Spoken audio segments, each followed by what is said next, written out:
नमस्कार। Hind model school की digital कक्षा में आप सभी का स्वागत है।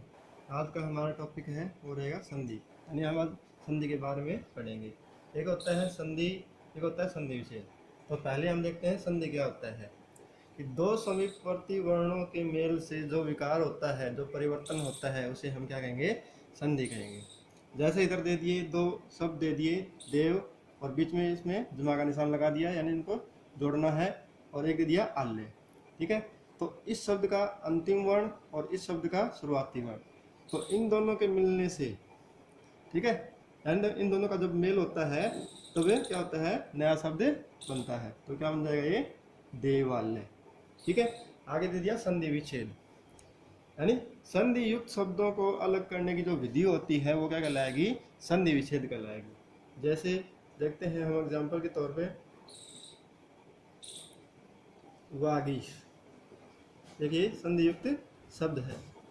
ठीक है, तो इसको हम टुकड़ों में करेंगे, यानी इसका संधि विच्छेद करेंगे तो कैसे हो जाएगा?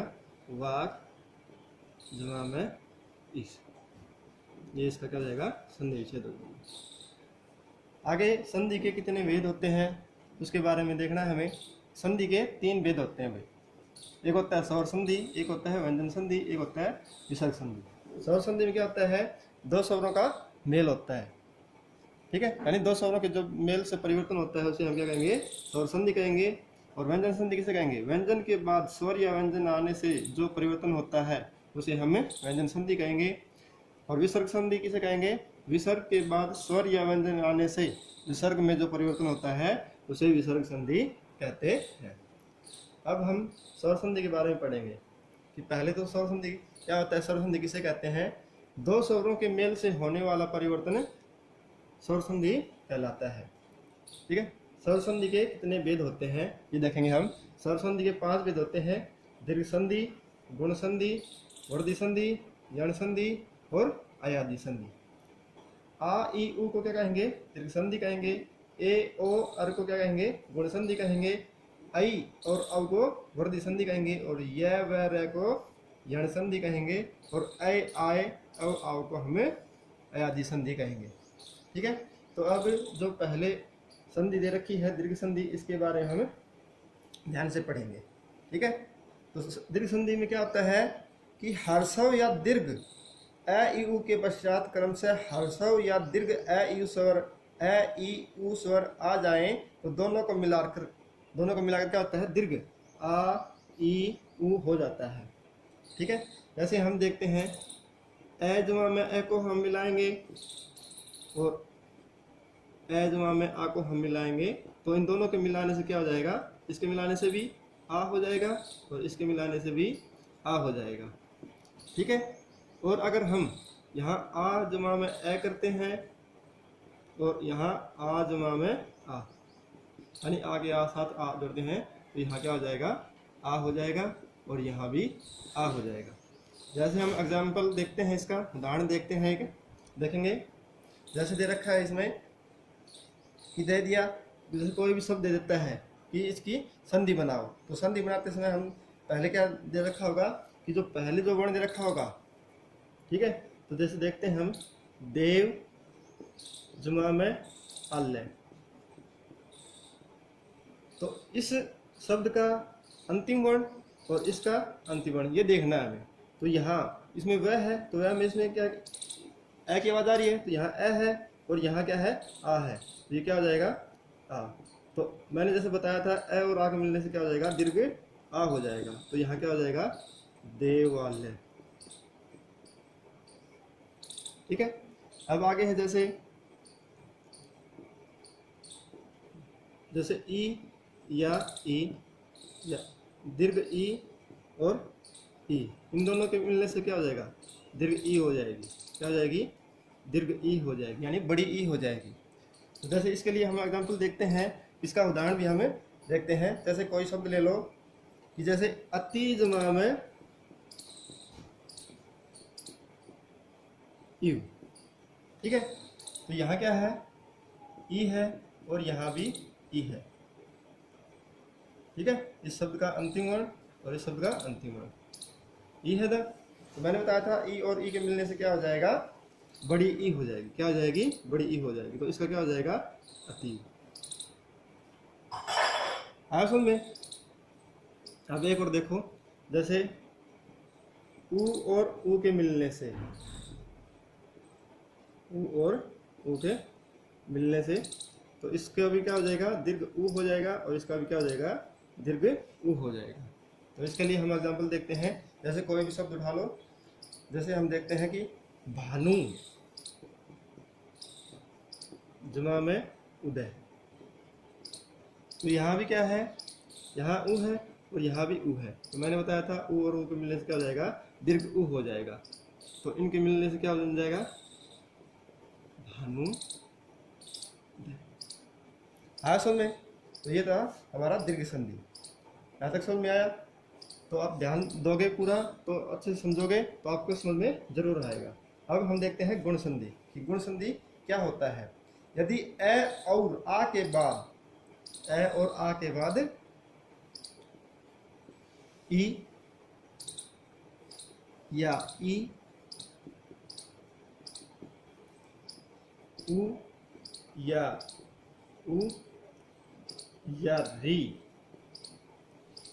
आदि स्वर आ जाते हैं, तो दोनों के मिलने से क्रमशः क्या हो जाता है?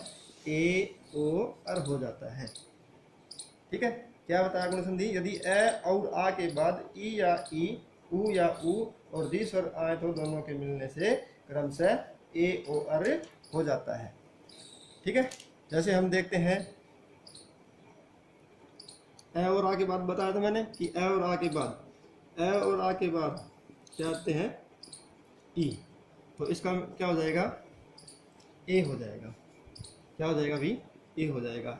उदाहरण हम देखते हैं, जैसे नर जमा में इंदर, क्या हो जाएगा? नर जमा में इंदर। तो इसमें ए की आवाज़ आ रही है, ए छुपा हुआ इसमें, और यहाँ ई है, तो क्या हो जाएगा इसका? नरेंद्र। इन दोनों के मेल क्या बन जाएगा? नरेंद्र। आया समझ में? अब आगे दे दिया, जैसे ए और आ के बाद ऊ या ऊ आए तो उसका क्या हो जाएगा? ओ हो जाएगा। ए या आ के बाद क्या है? तो जैसे ऊ या ऊ आता है तो उसका क्या हो जाएगा? ओ हो जाता है। उदाहरण के लिए हम देखते हैं वीर जमा में उचित, तो इसका अंतिम वर्ण और इसका आदि वर्ण, तो इन दोनों के मिलने से क्या हो जाएगा? वीरोचित। यहाँ इसका क्या हो गया? ओ हो गया। तो इस प्रकार हम क्या करेंगे? आया सुन में? आगे है अर, यानी ए या आ के बाद री आ जाता है। ए या आ के बाद क्या जाता है? री आ जाता है, तो उसके मिलने से क्या होता है? अर हो जाता है। क्या हो जाता है? उसके मिलने से अर हो जाता है। जैसे मिलता है देव जमा में ऋषि, कह दिया देव जमा में ऋषि। ठीक है? तो इन दोनों के मिलने से क्या हो जाएगा? अर हो जाएगा। तो क्या बन जाएगा? ये देवर्षि। आया सुन में? ये था हमारा गुण संधि। अब आगे है वर्धी संधि। वर्धी संधि में क्या आता है? ऐ और औ होता है, यानी ए या आ के बाद ए या ऐ आए तो दोनों के मेल से ऐ हो जाता है। ए या आ के बाद, ए या आ के बाद ए या ऐ, ठीक है, ये आते हैं तो दोनों के मिलने से क्या होता है? ऐ हो जाता है। और ए या आ के बाद ओ या औ आते हैं, दोनों के मिलने से क्या होता है? औ हो जाता है। तो हम इनका एक एक उदाहरण देखते हैं। जैसे वर्धी संधि का एक जमा में एक, ठीक है, तो यहाँ ए हो गया, इसमें इसमें ए है और यहाँ ए हो गया। तो मैंने बताया था ए के बाद ए या आई आए तो उसका क्या हो जाएगा? आई हो जाएगा। तो इसका क्या बन जाएगा? एक कईक। यहाँ आई बन गया इसका। अब बता दिया ए या आ के बाद ओ या औ आ जाए तो उसका क्या हो जाएगा? औ हो जाएगा। क्या हो जाएगा उसका? औ हो जाएगा। ठीक है? जैसे देखते हैं हम यहाँ दे दिया दंत जमा में ओष्ठ, दे दिया दंत जमा में ओष्ठ, यहाँ ए है और यहाँ ओ दे दिया, तो इसका क्या हो जाएगा दंतोष्ठ। ठीक है, यहाँ इसका क्या होगा, ये वर्धी संधि हो गया। अब आगे है यण संधि। तो यण संधि क्या होता है, यदि ई या ई या क्या होता है ई या ई, उ या उ और री के बाद कोई भिन्न स्वर आए तो ई का य, उ का, जैसे होता है मैंने, ई का क्या हो जाएगा य, उ का व, और री का क्या हो जाएगा र हो जाएगा। ठीक है, जैसे देखते हैं उदाहरण देखते हैं हम। जैसे ई के बाद कोई भी भिन्न स्वर आ जाता है, क्या होता है कोई भिन्न स्वर आ जाता है, उसका क्या हो जाएगा, जैसे ई के बाद कोई भी भिन्न स्वर लगा लो, ए लगा लो, ये आ जाता है, तो इसका क्या हो जाएगा ये हो जाएगा। जैसे उदाहरण के लिए हम देखते हैं अति जमा में अधिक, ये हो गया, क्या हो गया अति जमा में अधिक। ठीक है, तो यहाँ ई आ गया, ई आ गया और यहाँ ए आ गया, यहाँ ई आ गया और यहाँ ए, तो इसका क्या हो जाएगा यह हो जाएगा, क्या हो जाएगा ये अधिक। ठीक है, अब आगे है, जैसे मैंने बताया था, जैसे उ या उ के बाद कोई भी भिन्न स्वर आता है तो उसका क्या होता है वह हो जाता है, उ या उ के बाद कोई भी भिन्न स्वर आता है, ठीक है, तो उसका क्या हो जाएगा वह हो जाएगा। तो उसके लिए हम देखते हैं सु जमा में अच, दे दिया सु जमा में अच, तो इसका क्या हो जाएगा, यहाँ उ है यहाँ ए है, तो इसका क्या बन जाएगा वह बन जाएगा, इन दोनों के मिल से क्या बन जाएगा वह, तो ये क्या हो जाएगा स्वच्छ। ठीक है, ये था हमारा यण संधि। अब एक र संबंधी और उदाहरण देखते हैं हम कि री का र, री के बाद कोई भी भिन्न स्वर आता है तो उसका क्या हो जाएगा र हो जाएगा। जैसे री के बाद कोई भी भिन्न स्वर आता है, यहाँ जैसे उदाहरण देखते हैं हम, ई आ गया तो क्या हो जाएगा री हो जाएगा। ठीक है, र हो जाएगा। और जो अब कोई शब्द है उसको लेके हम चलते हैं कि इसका उदाहरण है वो क्या है। मातृ जमा में इच्छा। ठीक है, यहाँ री आ गया और यहाँ ई आ गया, तो इसका क्या हो जाएगा र हो जाएगा, तो क्या हो जाएगा यहाँ मातृ, क्या हो जाएगा यहाँ जैसे दे दिया मातृ जमा में इच्छा। ठीक है, तो यहाँ री आया हुआ है और यहाँ क्या हो जाएगा ई आया हुआ है, तो इन दोनों के मिलने से क्या हो जाएगा र हो जाएगा, क्या हो जाएगा र, तो इसका क्या बन जाएगा मातृ।